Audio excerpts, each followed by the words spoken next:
All right, everybody. Welcome to another episode of the Safely Extreme podcast here on Game Wisdom, where we examine the art and science of games. I'm, of course, Josh Placer, and joining me, my co host from soon to be not Nexus Games, Sharky.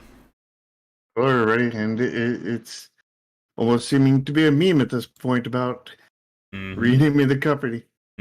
But renaming a company, or even naming it in the first place, is not an easy or fast task. But I think we're almost there. Hey, Rats, how are you doing?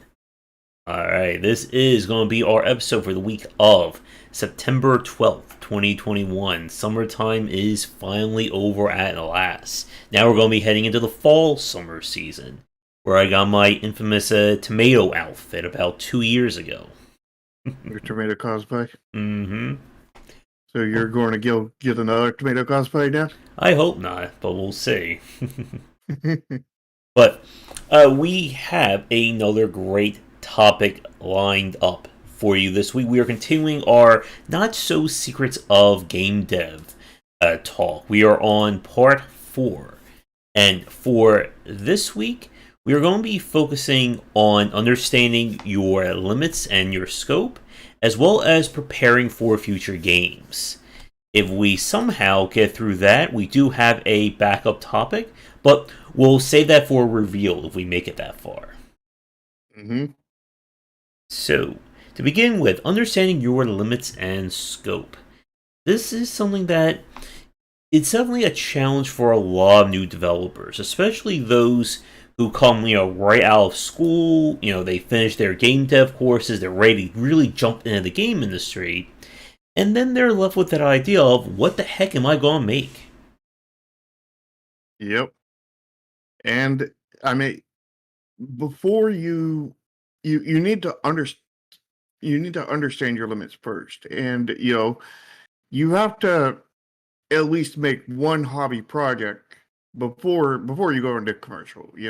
That's you need a complete game before you think about making a commercial game. Whether it's, and when I say a complete game, I mean two different things actually, because when we're talking about a complete hobby game, we just mean a game that you're not going to work on anymore and could be considered complete in some way, which would be like a game jam, kind of thing. And I also mean complete in the sense as in a complete commercial game, as in it's complete and ready to be sold commercially. But we're talking about the first one right now, about a complete hobby game. You want a complete hobby game so you have a measure of your skills. At least some kind of measure. You know that it takes this much work to do this, this, and this kind of thing. And then you can multiply that by how many things you would have to do inside of a game. Now, then keep in mind, whatever you estimate, it's going to be wrong. It's going to be really, really wrong. And finding that out is part of the, part of the planning process. If you want a game that probably takes whatever time you want it to do, take that time and divide it by 3, probably, and that'll probably get you to about where you want to be. So if you're planning on making a game in 3 years, scope that game to be complete in 1 year. Because that 1 year worth of scope that you planned out will probably take you 3 years to do. Yeah. And trying to make that distinction between hobbyist and commercial, that for a lot of people, if you are just starting out, like you've never made a game before, you've dabbled in, but you've never actually finished one, it's always important from a motivation, just from a psychological point of view, to at least get one game out the door. And there's a reason why everyone says that your first game most likely is going to fail. Because the first game is you without any real game dev knowledge. You can go to school, learn about game design, you can go to school, learn about programming and art, but actually sitting there and creating a product, not even a commercial product, just something, is a very huge endeavor. Well, when we talk, but the thing we need to complete here is that when we're talking about you on your first game. We're talking about you're failing on your first commercial game, Mm-hmm. not your first hobby game, because you can't fail on it as long as you complete it. You know, Mm-hmm. so you know, after you complete your first commercial game, you need to have that buffer in there and plan that your first commercial game is going to fail. And again, people will get lucky. There's always the random factor there. But Although it's arguable if they are getting lucky, because those that quote unquote get lucky and succeed with that first commercial game mhm, are often the unluckiest of all, because they don't learn their lessons mhm. and fail every game after that, Yep, and and they fade into obscurity really, really quickly. So yep, it's questionable if that is lucky. yep, there is a lot, as we've said, about the production side and the management side of being in the game industry that you really need to keep track of, and that's the kind of stuff that we'll probably talk about once we finish, the middle block of the series. But when you are starting out and you're trying to figure out what you want to make as a developer, again, when we say what you want to make, we're talking about commercial product, not a hobbyist. You really need to understand your scope. And again, the scope is what can you feasibly make? And I should clarify further, what you can feasibly make within an acceptable period of time. You shouldn't be saying, "Oh, my first game product will take 25 years." We're You we're talking. What would you say, like 1 to 3 years for your first product? 1 to 3 years is the sweet spot for all products when it Mm-hmm. comes to game dev, And like I said, if you're planning on 3 years, then aim for one, because it'll probably take you three times longer. So if you're planning for a 3 year development cycle, then plan your scope for 1 year. Mm-hmm. Now then, here's the thing: is if you manage to complete everything in less than a year, your game is likely underbaked. It's probably going to fail commercially because of that. There's not enough to it. There's Mm-hmm.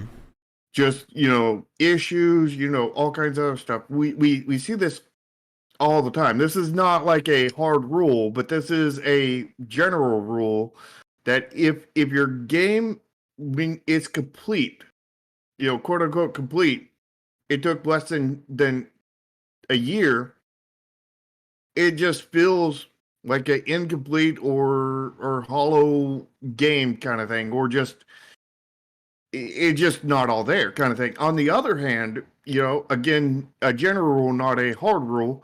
When it takes over 3 years, it feels overbaked and just like they didn't know what they were doing kind of thing. They put too much detail into this one thing, and then they just completely left holes over here kind of thing, or just like none of this makes sense. It feels like there was all this mismanagement and all this other stuff. Generally what you run into when you have that higher Yeah. time. But also keep in mind that when we're talking about 1 to 3 years, that rule gets a little bit more murky when we talk about AAA development, as AAA games will often have a huge scope, lots and lots of things going on, and it can take a lot. It can take more time to get those games done.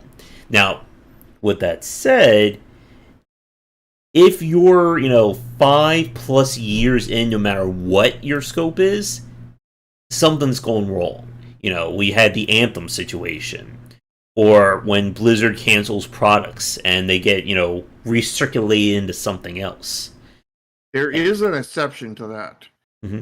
and that's when when it takes so long because you're not working on it Full as a time. commercial product. You're not working on it full time. Like several of these, there are the exceptions really are. Oh, I worked on this on my spare time for 3 years, and then it's like, oh, I realized there was something here, and now Yeah. I'm quitting my job or whatever, and I'm working Mm-hmm. full time on this for two Yeah. years, kind of thing. And that's a very different thing because you would actually start that timer probably right around the 2 year mark, or Yeah. the 3 year mark when they quit their job to start on it when they started working full time. Yeah, and some of them will never quit their full time job. They will just work on a game part time for, the duration of the product. Maybe they'll go full time, 80 to 90% of the way through, maybe even after the game is out, and, fingers crossed, it becomes a success. And that is definitely okay for this.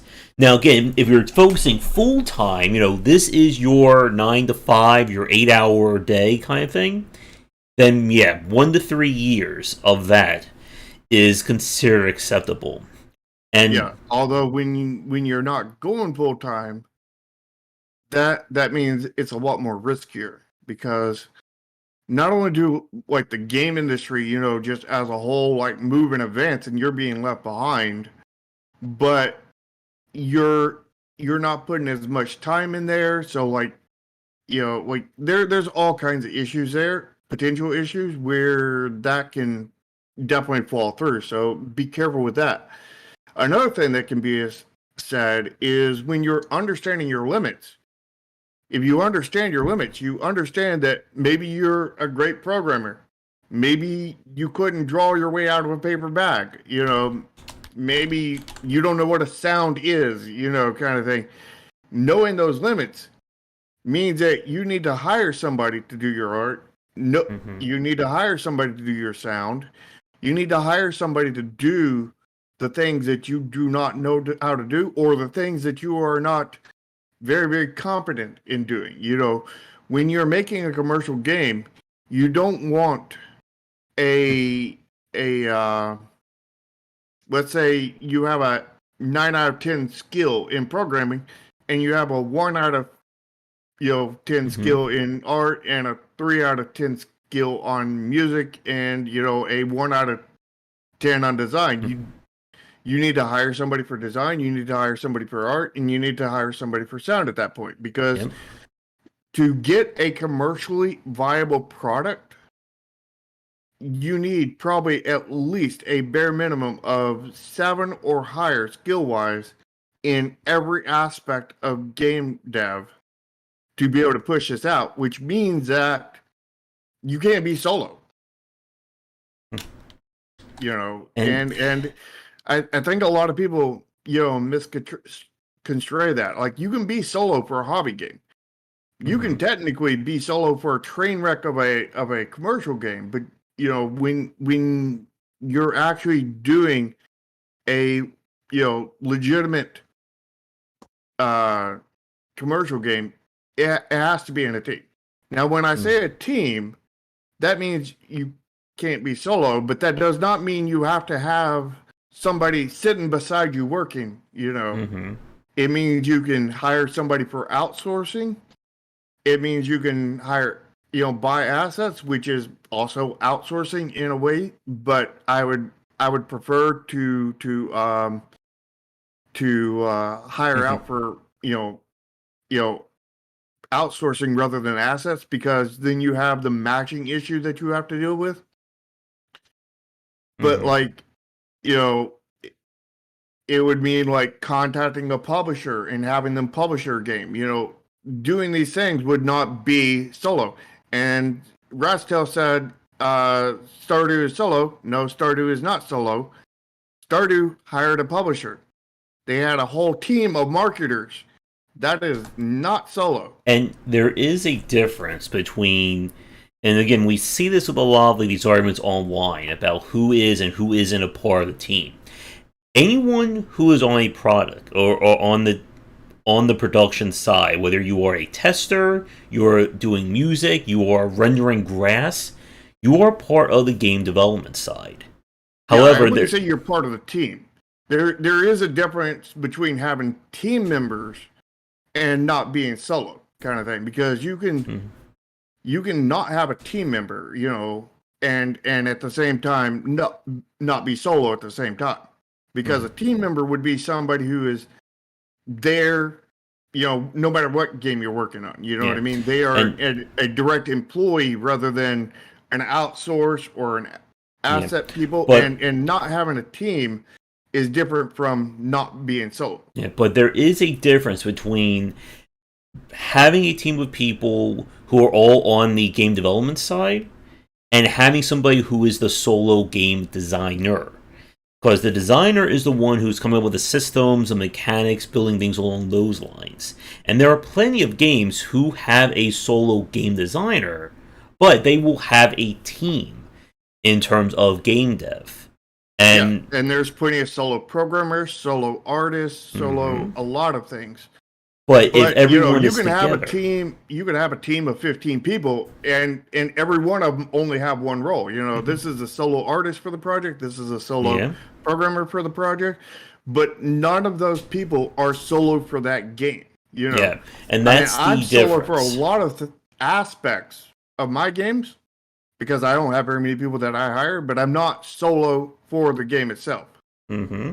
Yeah. So again, for people watching, whenever we hear stories about solo game dev, or this was made just by one person, it's important to clarify that point of It's did what this one person do every single task on that list, not just game development, but programming, music, art, PR, marketing, etc., or was it just did they just build the game and then they had other people come in to do the art, other people do the PR, etc., etc.? I know I've heard people say I am the game developer Mm-hmm. when when in reality all they were a programmer. A Or just the programmer game designer. is not the a game developer. It's a game developer. It's the programmer. Mm-hmm. And some people conflate, one for the other. And no, no, no. The programmer is not the game developer. If that was true, then there wouldn't be Yeah. teams. And there Mm-hmm. also wouldn't be aesthetically pleasing games either, or games with sound or music or publishers or sales or anything else. You Yeah. wouldn't even know what a video game was Mm-hmm. because there would be number one no video because there would be no art. Yeah. So to bring this back to the topic, let's see what Matt is saying. Yeah, and you need to have. Usually, if you are starting out, one of the major things of understanding your limits and your scope is just who is on your team. Now, major studios, they will of course contract and they'll be preparing these things for years on end in terms of having temporary or contract people come in to do work. As an indie developer, you are going to be far more limited. And it's important, as Shark said earlier, to understand just what you are capable of doing. Because there is a difference, there's a huge difference between building a game and you know how all your tools work, you know how everything is going to go, versus you're building the game while you're still trying to learn how all these tools work. And we've Mm-hmm. seen lots of developers who get into that trouble of trying to learn the tools at the same time they're trying to build the tools and or build something with them. And Or the problem of learning Unity while Unity's building underneath them and they have to constantly change stuff. mhm. So you have But to be aware of just what it is that you have access to. And the advantage of any developers along these lines, as we've seen, is that limitations are oftentimes a good thing because it allows you to work around them and figure out what your strengths are. If your team doesn't exactly have, you know, the art team from Insomniac or Nintendo, then you probably don't want to make a fully 3D, completely animated title as your first game. no. And Rastel said that Team Cherry published, Hollow Knight on their own, and that's good. It still doesn't make them solo; it makes them self-published. Mm-hmm. I mean, it's Team Cherry, but like not solo Cherry, not one person Cherry, not Mm-hmm. Tom Cherry. It's not Tom Mm-hmm. Cherry. It's Team Cherry. And that's another reason why we tell you when we do our Steam review pages, when you have a name and only a personal name on your Steam page as the developer or publisher, Mm-hmm. then you have you're popping red flags to the consumer. I mean, how Mm-hmm. did they manage it? They had good marketing people on their team. They it's not hard. I mean, it's like if you can go out and hire an artist, you can go out and hire a marketing person, a PR person. And, that's what I've been studying to be for the last few years, Mm-hmm. because we self published our last game and I did the marketing for it. And I didn't do a good enough job, but I did learn a lot and I've learned much more since then. Yeah. And, And the store pages are key to that. yeah. And to Pony's comment, yeah, just be Nintendo and all your games will succeed. It's kind of like the Disney, all your dreams will come true. I did Well, look up Dust and Elysian Tale, and they do have a publisher. It says they were published by Xbox Game Studio. Hollow Knight? No, Dusk and Elysian Tale. What What about Pony Hollow was Knight? talking. Just their company. Just now they could have had somebody on the team who does marketing. I mean, Kid Well, Fox. if they published it themselves, they had somebody who did marketing. Mhm. Question is, how good were they? And again, like Hollow Knight succeeded, but examining the success of Hollow Knight is not our topic for Yeah. this week. But the But fact yeah, is if there was a game that self-published, then they had marketing and and there they hence had a marketer on their team. Now then, was it a professionally trained marketer? I don't know. I mean, do you have personally, do you have professionally trained programmers, you know, artists, music designers on your team? I don't know, but more than likely not. yeah, and I mean, when you look at something like Red Hook, like Chris and Tyler both had extensive experience in the AAA market before they formed their studio. So they had experience in multiple disciplines, just the two of them. But they still, of course, hire other people. They wanted to expand their skill set. Because as a studio, you need to be well rounded in this aspect. Because this is how you're going to be able to figure out, again, what you're capable of doing. And Darkest Dungeon, of course, by Red Hook, they self publish it as well. But again, though, they had experience from other products going into this. And like we've said on a previous part, it is becoming, I think, more and more important to have a PR person in your development studio. Somebody should be the dedicated PR, your community manager. Because these are the additional skills that are going to help you when it comes to fleshing out your studio. But again, Yeah. that is off topic for what we're discussing right now. And I do want to point out, somebody was mentioning that they only had a team of 4. Well, because they had a team of 4 doesn't mean they didn't have a, you know, they didn't outsource people, because they could have had outsourced people on top of that team. Mm-hmm. They could have had a team of 4 plus like 4 more people who outsourced.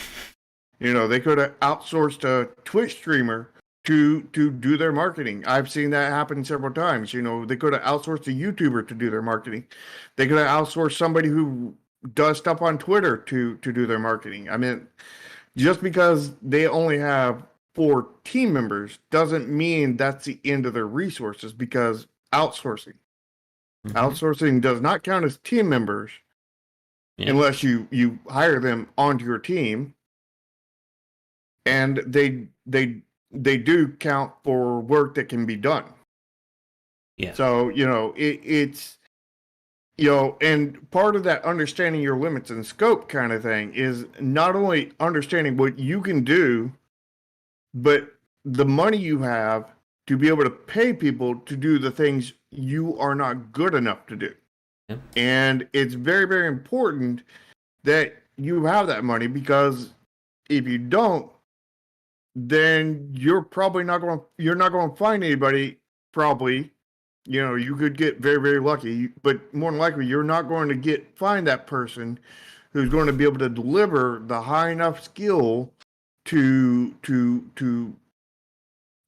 build the stuff you need for the game. So you absolutely need money. Yeah, I've already tried that rats. It felt horribly.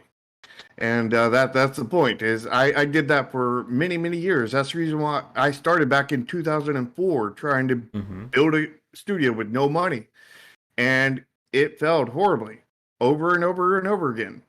And it wasn't until 2000 and I think it was 2007. No, I think it was 2000, early 2015, late 2014, when I was like, you know what, screw this. We're going to do this with money now. And the second we swapped to that was when Chromasia started to development kind of thing, and we went all the way. And also went starting to go all the way on Neon Continuum.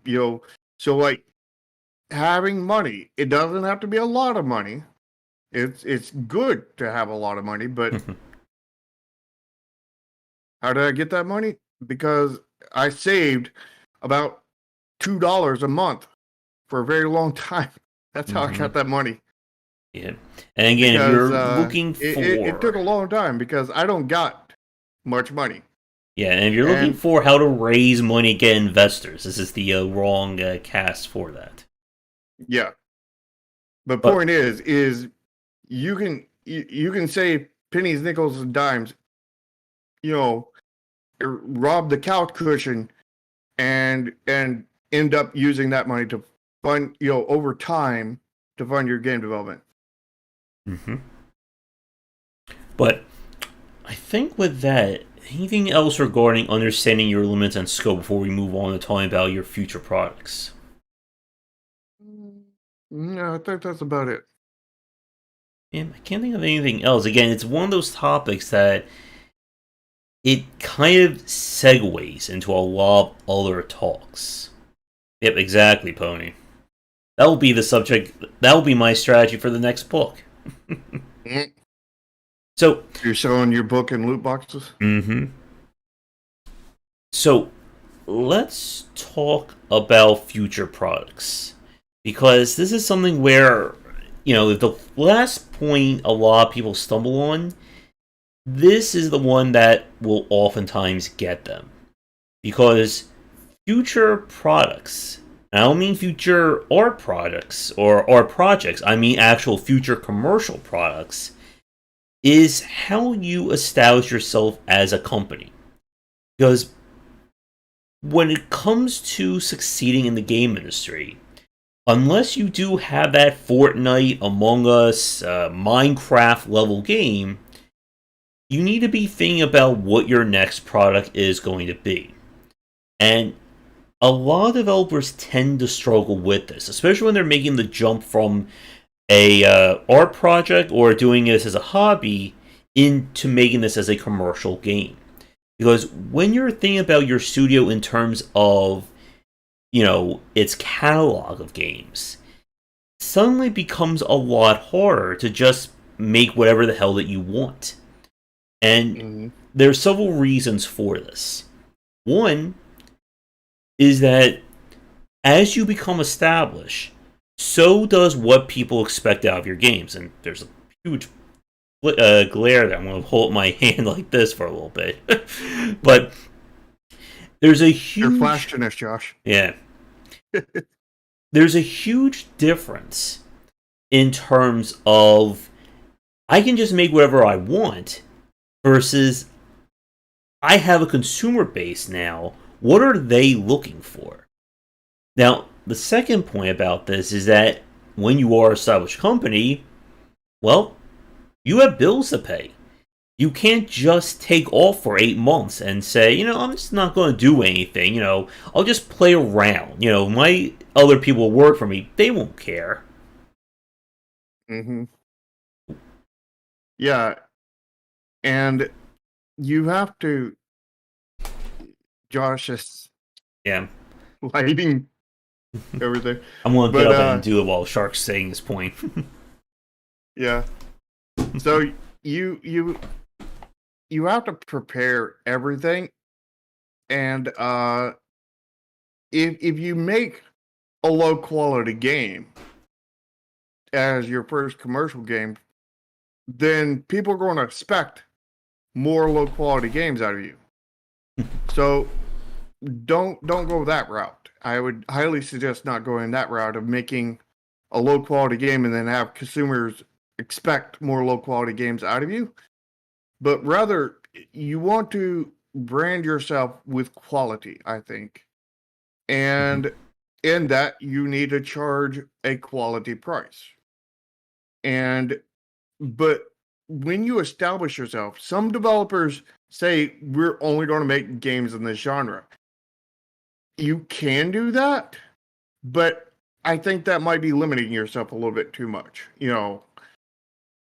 People are like, I made a tactical RPG, so every game I'm going to make out of this is a tactical RPG kind of thing. And I personally don't think you Yep, should do and that. I think you could do that and be successful, but I don't think that should be where you focus at. yep, What and I think you should be. Go ahead. what I was going to say is, and we've seen developers, unfortunately, who get stuck in that rut of, I made a platformer, my next 20 games will be platformers. And they're all going to be the same kind of platforming. And the thing about game development, at least along these lines, is that people want to see evolution. They want to see iteration. If you remember from the 90s, that a lot of studios went in dramatically different directions for their first sequel to a game. Super Mario to Super Mario Brothers 2, Castlevania to Well, Castlevania 2. the two was not the real Super Mario Yeah, Bros. 2 was actually a Kaizo game. yeah, of course. Metroid to the Game Boy Metroid. They did change the progression around. And the thing that people want to see is that there is an upward trend. That if your first game is, let's say, a 7 out of 10, your second game could be 7.25, 7.5. They don't want to just see this. That's your entire game development. It's just, we're just remaking the same game, but maybe instead of a blue background with green foreground, it is a green background with blue foreground. And I've seen developers who get caught into that trap. Like, there's a developer that I've played his game several times, and it just feels like they're going around circles. That it's just the same general concept. Maybe a little bit better art, maybe there's a little bit of a difference, but every single problem that I had with, game A is in game B, C, D, E, F, G, and so on. And that's the kind of thing that wears on people. And this is often The why. games that don't grow. Yep. This is often why, and why this topic is so important, that we see developers will do different things. If you remember Abbey Studios, their first game was Ruse, then they went to Renowned Explorers, then they went to Godhood. Kid Fox, they did, get the name of it, the one that is like you're exploring a destroyed asteroid or something, Shattered something, and then they went to Moon Hunters. Then they did the Shatter Isle. Then they did oh no, what's the name of it? The one that was like the murder mystery with the cyber demons. But the point is, oftentimes a lot of indie developers will do, and this goes back to what Shark was saying, that they'll do very different things with each one of their games. but it will still stay within a relative framework. There'll be some kind of connective tissue, be it from a game design point of view or from an aesthetic point of view, like we see with Clay. Well, I think that you can make one genre and do it right, but it's hard. It's because every game needs to be very different. It can't just be the same game, slightly better. It needs to either be worlds better Mm-hmm. or it needs to be worlds different kind of thing. Yeah. And And the thing is what I would suggest rather than that is rather instead of going for the exact same genre, go for the exact same or very similar audience. Because like the whole reason why mm-hmm. they're doing it like that is for audience purposes. Because you want the people that bought your last game to also buy your next game and then supercharge, your fame, which will get, Steam algorithm to, be like, oh, a lot of people bought this game. So Mm-hmm. we'll send a lot more people in there. So the more people you can get to buy your game on day 1, day 2, day 3, week 1, Mm-hmm. the more Steam is going to send there. So therefore, by appealing to the same audience or a very close proximity, you're building that people that are going to buy your next game kind of thing. Yeah. And if you're doing it with quality games, more so than unquality games. So you really need the quality in there. So here's the thing is I divide games into two categories as a whole. And then there's of course, games that are in the gray area in between. But I would say there's thinking games. This would be like your CCGs. This would be your roguelike card games like Slay the Spire. This would be your 4S games. This would be your RPGs, your tactical RPGs, your action RPGs. Stuff like Diablo and stuff would be on that gray line kind of thing. Beat 'em up with RPG mechanics would be on that gray line. A lot of different things would be on that gray line, and then on the other side of that you have the reflex space, where you got your Mm-hmm. Marios, your Dark Souls, your 3D platformers, your 2D platformers, your Super Meat Boys, your what else we got over there on the reflex side? Your first person Shooters. shooters, Mm-hmm. third person shooters. Mm-hmm. Um, Either Yeah. way, the audience of if you're building a reflex game, then if you build another reflex game, you're a lot more likely to have people come over. And if you built a you know a thinking game, you'd be more likely to get people to come over when you come over to another thinking game. So like reflex versus thinking kind of thing, and like there is a line that blends in between, but you want to, I wouldn't say stick to one side, but stick to one area. It's like a grayscale kind of thing, like wherever you stick your dart in the first one, kind of thing, build Mm-hmm. out a radius around that and stay within that radius kind of thing. Yeah. And we've seen developers who have experimented, who've gone in vastly different directions with their games. Now, the advantage of that is that it does allow you to hit a new market. But the disadvantage, of course, is that you need to be careful in terms of, what exactly the marketplace is going to be for that kind of game. Because if you are known for making turn-based games, RPGs, 60, 80 hour long experiences, and then your next game is a 3 to 5 hour long action game, you're going to be in a hard place in terms of getting into that spot because you're not going to be established in that space, and your existing fan base is going to be more in line with your turn based, your more abstracted kind of design. Not Now, only that, but your fan base, certain parts of them may be very pissed off at you and may actually make anti-marketing for you all over YouTube because you're making something they don't want. Yeah. We've seen that many times where people will go way different on their game, and you're like, and then you get these people that they hate you because of it, and they will rag you all over YouTube. Like they made the best tactical RPG ever, and now they're making this really shitty first person shooter. I hate this studio. They can burn, Mm. kind of thing. And you know, the bigger you are, the more wave that's going to be of those kind of thing. So it's definitely something I would definitely try not to cause that wave. Yeah. But again, a lot of that is also able to be mitigated through successful community management. And that, again, is its own unique skill set and its own unique topic. Now, But not all of it can ever be prevented. mhm.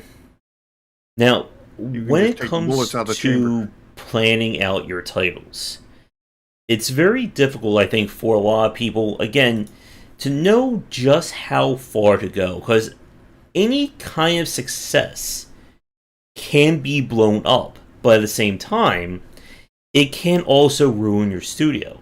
Because we've seen developers who their first game did reasonably well, so they doubled down on their second or their third game. And that's one that basically sinks the company. And this kind of, again, is a good tie into the previous topic about understanding your limits and scope. That if your first game, let's say, sold, I don't know, let's say 30,000 copies, you shouldn't plan your second game to then say, well, if I work on it 3 times longer, then it should at least sell 90,000 copies, right? No, you really have to be really careful about this. And it's something that we've talked about before with developers like Jake Burgett, Cliff Harris, Jeff Vogue, developers who have been around long enough to know that they need to be making games that keep them in the black in terms of their profit. And you can experiment, you can do unique things, but the more unique something is, the less you should be fully committing to it. If you are the studio known for making a first person shooter, and you want to make a brand new shooter, something really amazing and great, then yeah, you should really go all in on that because you already know that. If you want to try making your hands at an RPG or a deck builder, you probably don't want to be committing 5 years of your studio's time and money to that kind of project. Yeah, and I want to go on a tangent here because I want to put out, something that is directly related, but a completely different thing. Now, when we talked about, the thinking person games versus the reflex game, we can see that this is an important thing, with the relationship between those. When we talk about mixing genres and mini games kind of thing and stuff like that.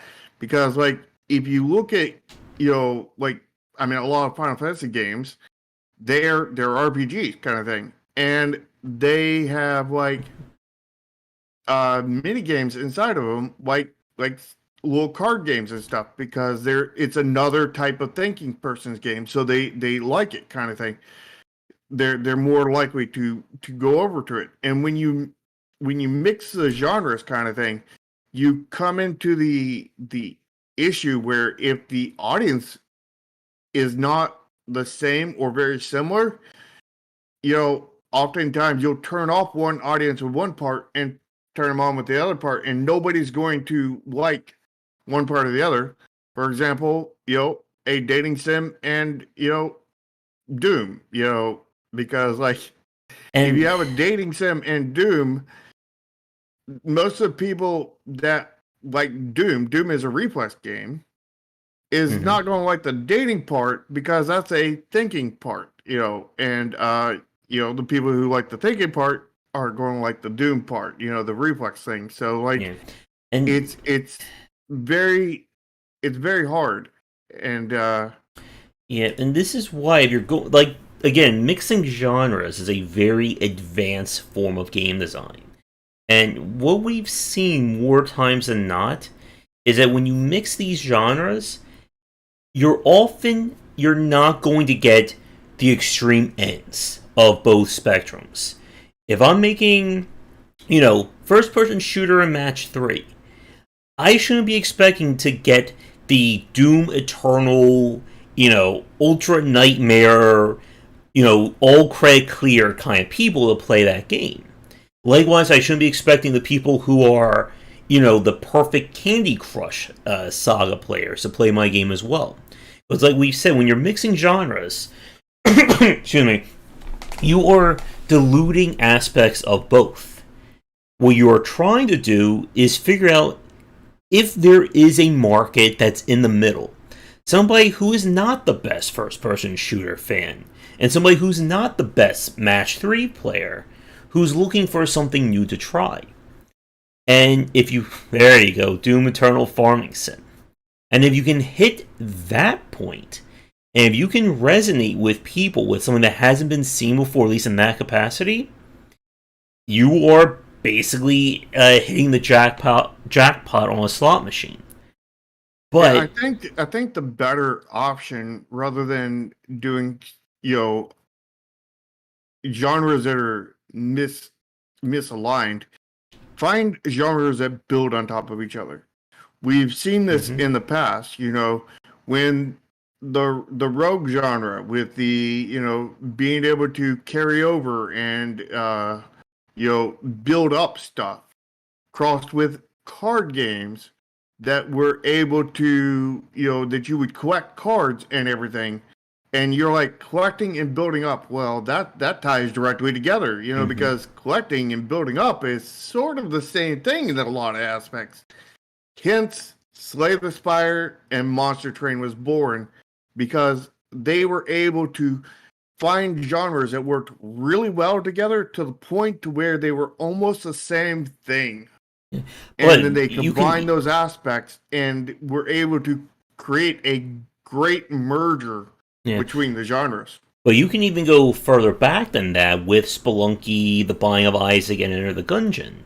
That they basically said, well, roguelikes are all about replayability. Let's apply that to a genre that is oftentimes considered very linear, a very fixed experience. And again, those 3 games really work. A Nuclear Throne by a Vombeer as well. And the point, though, is that it's not about one-to-one. It's not about taking one genre, taking the other genre, just mashing them together, and then picking whatever is left. It's about picking what aspects you want to focus on. And, yeah, and Spookware is an example of more of a WarioWare kind of game as well. But when you are planning your future products, like we've said, people don't just want to see 20 different platformers that all are just the same basic thing. They want to see things that are different. And one of the surefire ways of doing something different is figuring out other aspects that you can integrate into it. And again, you'll always have those fringe cases, your ghost simulators, Racketeer, that, they just come out, they did something so different that there really wasn't a market for it. And then, in a way, they become a market unto themselves. But it's not something as a developer that you can feasibly plan your company's business model around. Yeah. And another thing we should say is that you shouldn't be planning on mixing genres until you've released at least either 3 commercial games or 2 successful commercial games.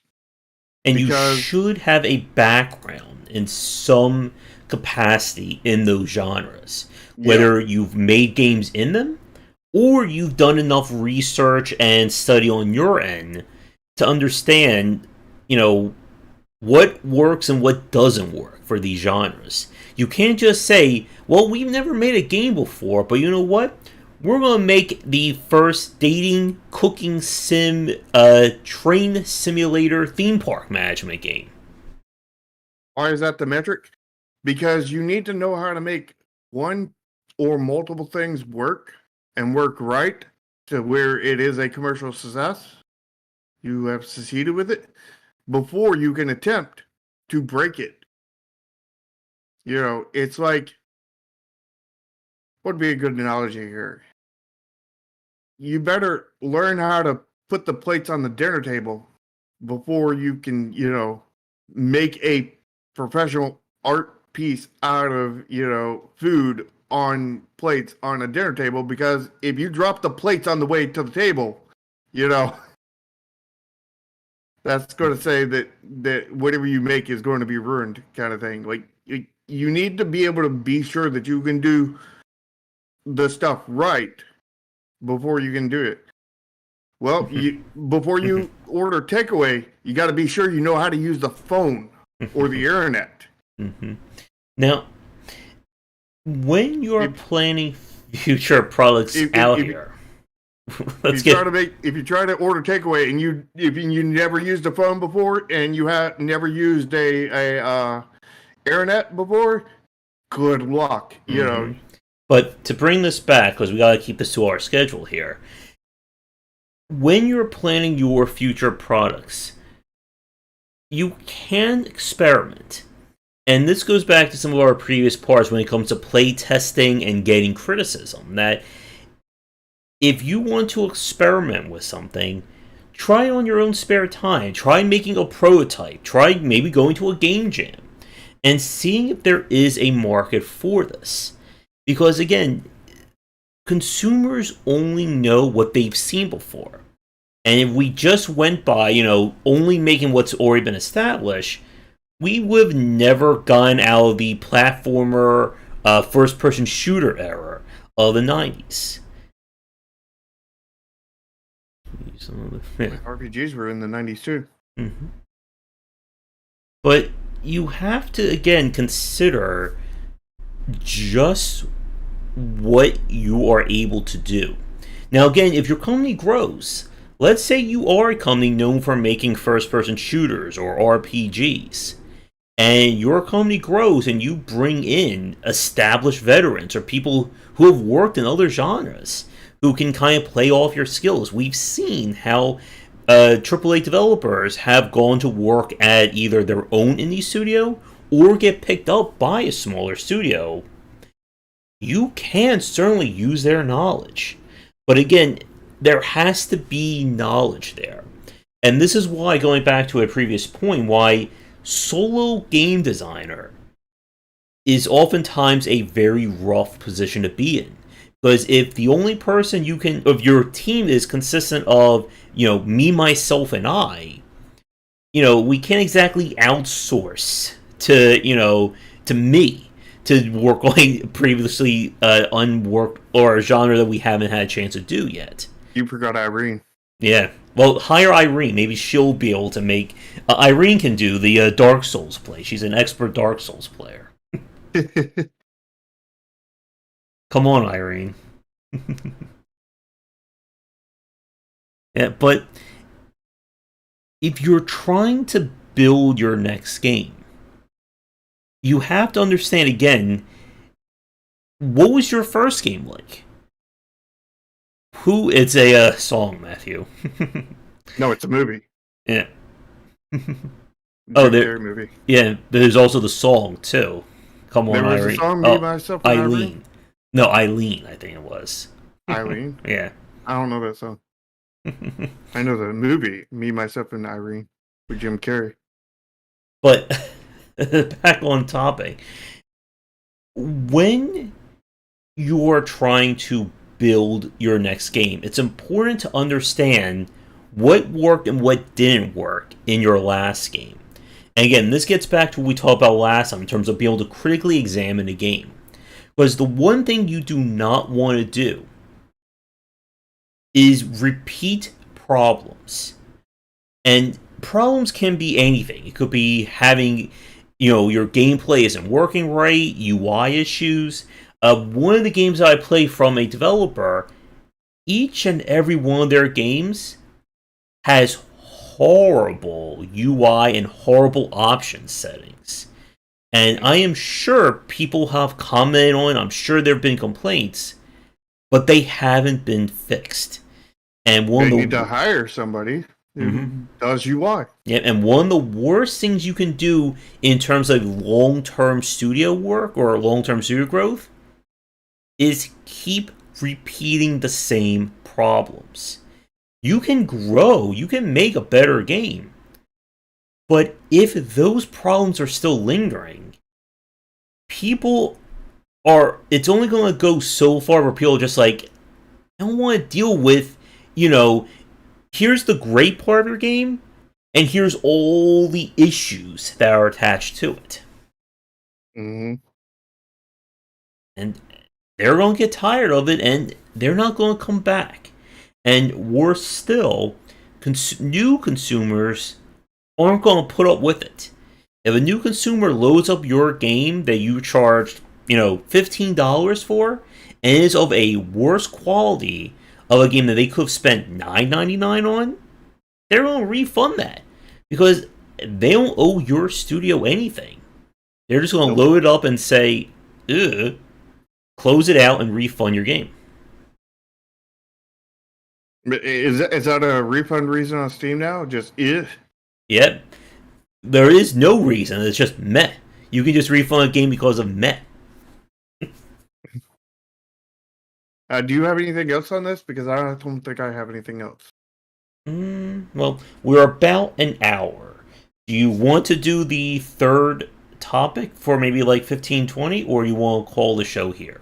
I think we can, because I don't think that's going to be a long one. I mean, it's going to have a lot of points in it, but I don't think there's going to be long. You know what I mean? Mm-hmm. All right. So I think as the final point for this one, as a studio, you need to be thinking about your next product. Even if you are successful, even if your first game turned out really well, you have to be considering what your next game is going to be and then the game after that. And this is how you build your company profile. And this is how you also, as we said before, become a part of your branding. That when Clay says, hey, we got a new idea for a game, or, here's a teaser for a new game we're working on, everyone stops and pays attention to it. Are you on the wrong topic? What was that?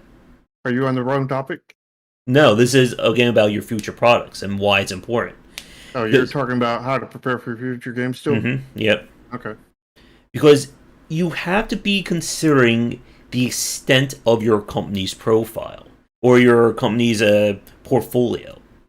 And if you're able to keep putting out good games, you're able to keep growing and iterating, all this begins to build that snowball effect. Because most likely, you're going to have a stinker. Now, is it going to be a stinker that completely ruins your company and everyone's going to get fired for it? Hopefully not. And we've seen... Unless you release Cyberpunk 2077. I think they're still weathering that storm with The Witcher and Gwent. Yeah. What you want is to be able to experiment, and even if your experiments are okay, they're not ruining your company. Clay with Grifflins and Hot Lava, they did not earn Oxygen Not Included and Don't Starve money. But that's okay. They have a product out there, they grew their portfolio, and they're able to keep going. And ultimately, that is your true goal for this topic, is that you want to be able to make games that earn you enough money to keep making games. And if you can keep doing that and you can keep growing, you're kind of like on the upward trend there. But with that, let's get to our third and final point, because it is kind of related in a lot of this, and that is the platforms for success. Where do you have to put your game to get maximum value? And there's definitely a lot to this point, as Shark said, but it's relatively quick, because in a way, these answers have already been given to you just by looking at who is the 800-pound gorilla when it comes to a digital platform. Or maybe it's 1,000-pound or several 1,000-pound dragon. Mm-hmm. And the answer to that is, well, Steam. You Yep. can love them, you can hate them, you can, swear that you'll never want to talk to Gabe Newell ever again. But in terms of market share, On the you PC. yeah, you are going to be on Steam. Now, does that mean you should never look at GOG, Humble, Epic Games? No. No. But you have to understand where people are going for those kinds of games. There's a reason why a lot of developers who make 2D platformers or modern retro style games will also look at Nintendo Switch, because Nintendo is known for platformers. They have a lot of platformer fans who buy Switch titles or buy Switches. So, those two things kind of fit together. Now, if I'm making a hardcore first person shooter, MAO rated game, the Switch may not be the best platform for that. Xbox might, though. Or Sony. Yep. Probably more Xbox, though, because Sony might not even allow that now. Mm-hmm. But yeah, I mean, when you're looking at platforms, specifically on the PC, Steam has to be one of your platforms. Mm-hmm. Does it have to be at launch? No. Because, like, the thing we know about Steam is when you release a game on Steam, even in early access, it's the same as if you released it on non-early access. They are the exact same. There is no difference to the Steam algorithm based off of that. You don't get, more promotion by going early access and then going full release later. You don't get more promotion. You in fact get less promotion generally. And you want to, a method I have seen that tends to work is they go early access, but they do that on Epic, and then they come to full release on Steam. But then you have to worry about pissing people off who don't like the whole, Epic exclusivity deal. Yeah, but it's not an exclusivity deal. You're just doing early access there. The issue is like, I would prefer to go live on both Epic and Steam at the same time. But I've heard many stories about Epic refusing to take games like that. They will not. I don't know how true this is, but I've heard stories that if you want to go live at both at the same time, they will say no to you on Epic. Mm. And that's really crap. Mm-hmm. But I've heard stories that's true. I don't know for a fact if it is true or not, because I haven't been there and done that myself. But definitely something to keep in mind, kind of thing. Yeah. Now, the other option is to use itch as kind of... There's two ways of using itch. One is kind of like your test bed for a game idea. As in, we have this great idea, it's a very weird game, maybe something we haven't really seen before. Let me throw over to itch and see what a lot of people say. The other option is, we're going to release it on Steam, but we know that there is, we use like the term like garage band, or the underground fans, so people who don't want to be on Steam, or maybe they want to support us directly, because again, on itch, developers get 100% of the proceeds. No, they don't. They get to choose how much of the proceeds they want. They could get 100%, or they could get 0%, or they could get 30%, whatever they want, whatever they set it to. Yeah. But you are given at least a little bit more freedom in terms of earning revenue on itch compared to Steam, at least for right now. So they will release their game on itch. And if it does really well, or if it gets picked up or noticed, they may go for a bigger release on Steam. But again, the point of this topic is that all roads, in a way, are inevitably going to lead to Steam. Especially if you're any developer. Now, if you're working at a company like EA, EA could... It doesn't matter where they place their games. Yeah. And EA. they don't care about Steam. They like Origin because they control Origin. Just like Ubisoft likes Uplay, or where they change their game to. But even with that said, they also know that if they're trying to appeal to the PC market, and Bethesda did this as well, there has to be a Steam version of their game. Yeah. So, Pony, you're saying that Steam charges 1% too little? Mm-hmm. They should be charging 31% instead of 30%?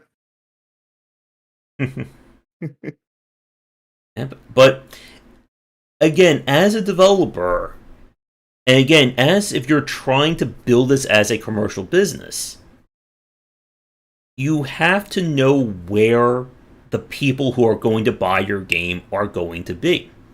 And this is not something that just indie developers have struggled with. For the longest time, console developers had ignored the PC. How many action games, how many RPGs have been console exclusive for years?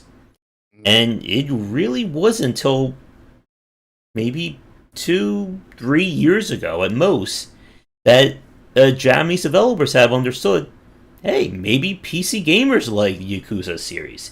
Maybe they like the Nippon Ichi super grindy RPGs.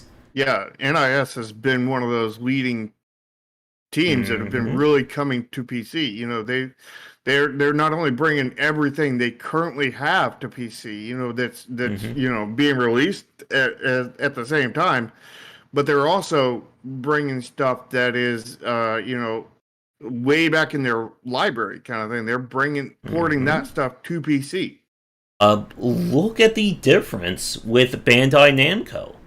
That the first Dark Souls game came out several years after on PC, completely poor port. It had to be fixed by a modder. When Dark Souls 3 came out on PC, it was released concurrently with all the other consoles. And we're even in a weird way, we're seeing like the reverse of that. XCOM, Firaxis' games are coming to consoles. Their new Marvel style game is going to be on consoles. Um, Mario plus Mario v Rabbids or Mario plus Rabbids. Who could have thought, 15 years ago that a tactical strategy game starring Mario and those annoying characters that were originally a Rayman spinoff were going to be on a Nintendo console. And the point is that the more markets you can hit with your game, the greater the chance you're going to have for success. And one of the ways that a lot of indie developers are going to shoot themselves in the foot almost from the word go is to say, I'm just going to sell the game on my own. Or I'm just going to put it on itch. Never look at Steam, never look at Nintendo. You can only buy it one place. And this is something that I spoke with Jeff Vogue about. That we were talking about the rise of digital platforms, and specifically Steam. He's been making games since 1994. He's been selling games by his studio self since 1994. That was before there was any idea of having a digital store. And he told me he never, ever, ever wants to go back to that time.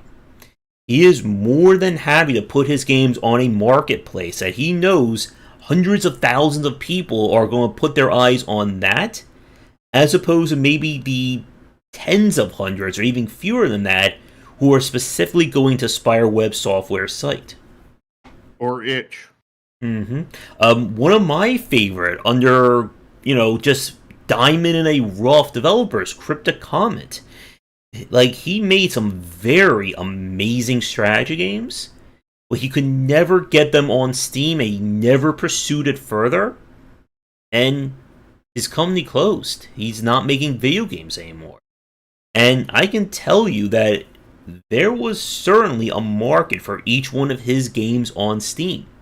But he was trying to do this back in like 2013, 2014, back when Steam was closed. Armageddon Empire, Soleum Infernum.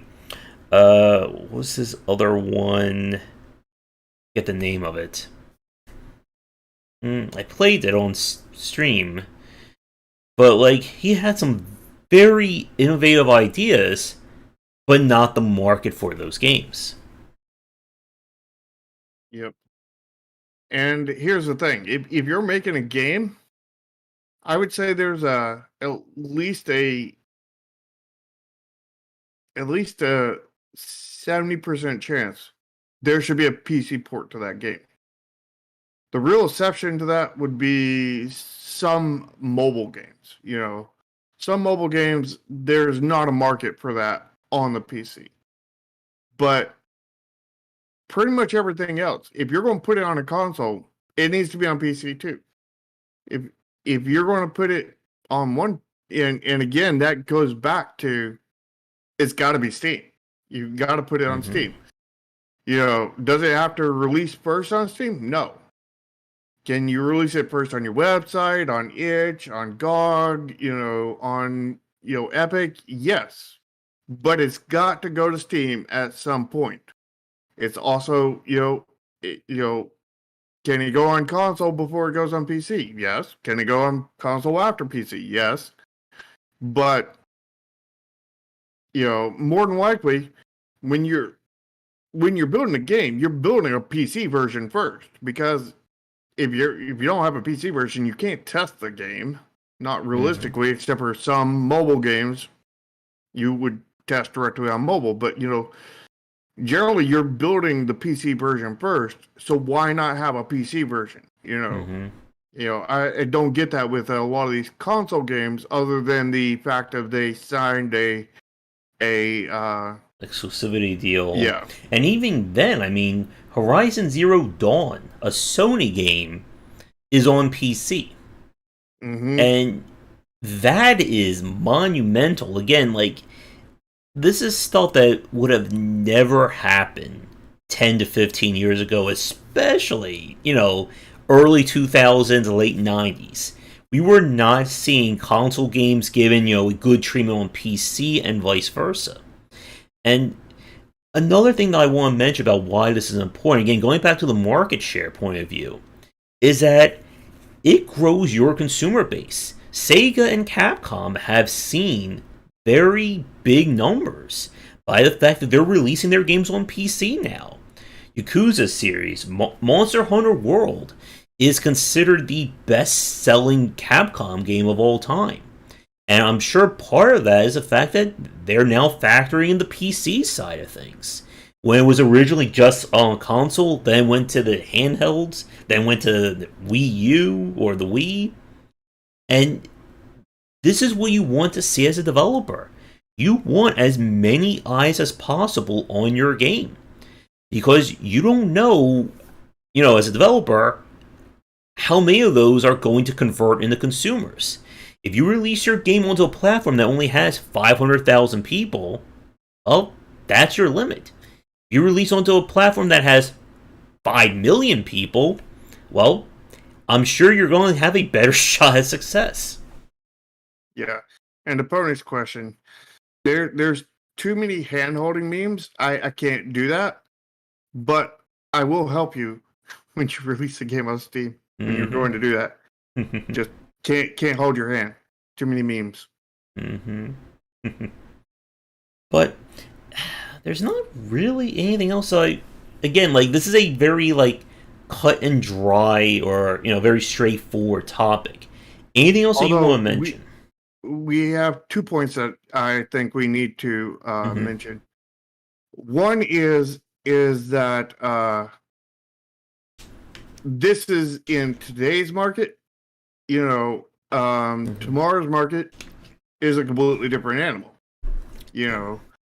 One day maybe something will be bigger than Steam, and it'll be like you got to go on that platform, not Steam. We don't know. We can't tell the future, kind of thing. But that's based off of today's market.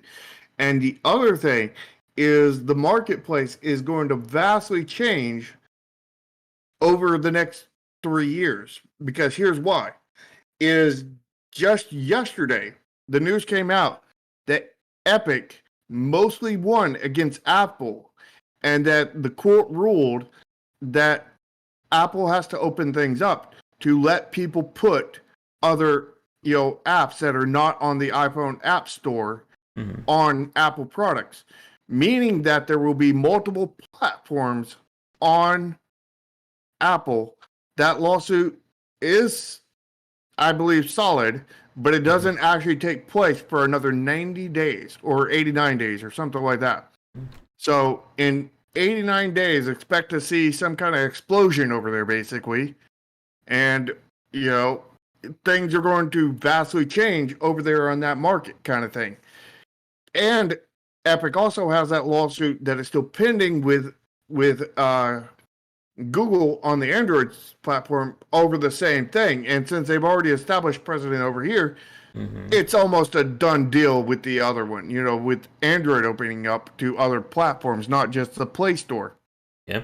Then that's going to open up the door to consoles, where you can put your own brand of app store on the Nintendo Switch, the PlayStation, the Xbox. And Nintendo is going to love that ruling. Oh, yeah, they're going to love it. But that does not change very much on the PC, but it will potentially change stuff on the PC because PC's already an open platform, unlike those other places, and there's already multiple stores on here. The difference is a lot of this is over the percentage of what they take from the stores. So you can expect that to compete with each other, now that there's going to be competition, they're going to be competing on what percentage the developer gets. So it's not going to be the industry standard of 30%. And you're going to, which is what, Epic's been trying to upset lately, which is going to upset that because when there's other platforms competing on Apple, then they're going to be lowering that percentage. When there's other, things on Android, that's going to lower the percentage. Same thing with the consoles. It's going to lower the percentage that the platforms hold. And therefore, when that comes and changes the industry as a whole, Steam is going to have to lower their percentage, or they're going to get buried, and somebody is going to take over. And it's not going to be you have to put your game on Steam. It's going to be you have to put your game on whatever platform kind of thing. Yeah, because Steam has to either follow it or they're going to be buried. Yeah. When we say 30%, it means whatever gets sold on Steam, Valve takes a 30% cut of it, just right off the top. Yeah. And keep in mind that that's not the only thing that gets taken off right up the top. You get taxes taken off right up the top and everything else. For example, in my game Chromasia, when it sold, I think our gross revenue was something like 17 or 1800, but the actual payment we got from Steam after the 30% and after the taxes off the top was only like $750. And this is why when people say, "Oh, developers sold 1 million copies, so they must be millionaires." No, that's not how this works. No, because you lose roughly half or more of that money. And also keep in mind that you also lose more than that whenever you have a sale. Yep. Oh yeah, and bundles and so on. But we are getting off point here. So we're sort of wrapping up the point, aren't we? Well, we're kind of now talking about money, but the point about when it comes to kind of the future of these stores is that we never know what is going to be coming down the line. There's still the whole discussions about the loot box law and free-to-play monetization.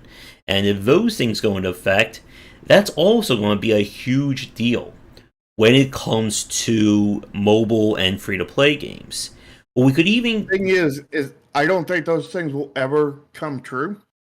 And here's the thing, is even if it does go through Congress and get approved, the thing is, the second it does, every mobile developer with a lot of money, including Raid Shadow Legends, will be absolutely all over that. And they will be, committing, a juncture, not only appeal on that, but also a lawsuit to the government, and you can expect that to be in court for many, many years. So, But we'll like, see. you know, But even like how things change in terms of technologies can impact things. Again, the market is never, solidified in this respect. There's always going to be new things coming, new things that are going to change. And as a developer, it's up to you to keep your eye on what's happening. And if you don't do that, you could either be missing out on potential revenue or releasing your game on the wrong platform for it. It's, again, going back to the example from developers from Japan, that a lot of once Nice and Sega and Bandai Namco were starting to get success, Capcom started to join in. And now these studios are understanding that if this game did really well on the PC, maybe my game will do really well. Conversely, if somebody ports a game from the PC to the console and it blows up like Stardew Valley, like Darkest Dungeon, other developers are going to take note of that. And the market is just going to constantly change because of it.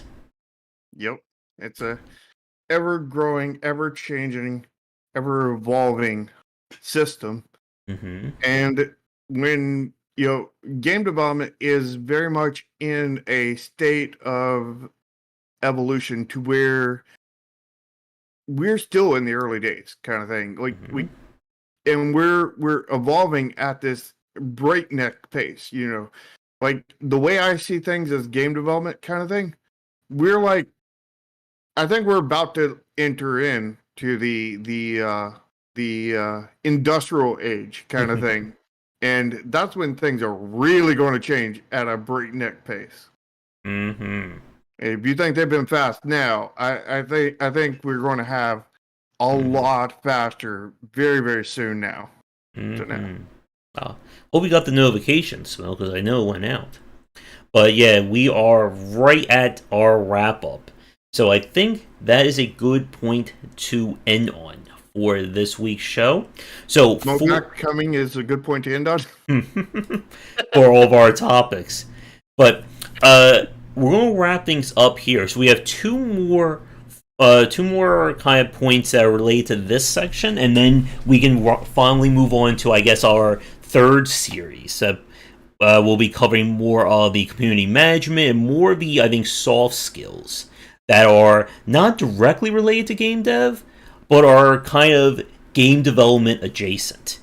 And for next week, we're going to be focusing on the path to success, as well as how to prepare for failure, the two extremes. It will be extreme next week on the Save the Extreme cast. Or maybe it'll be safely extreme.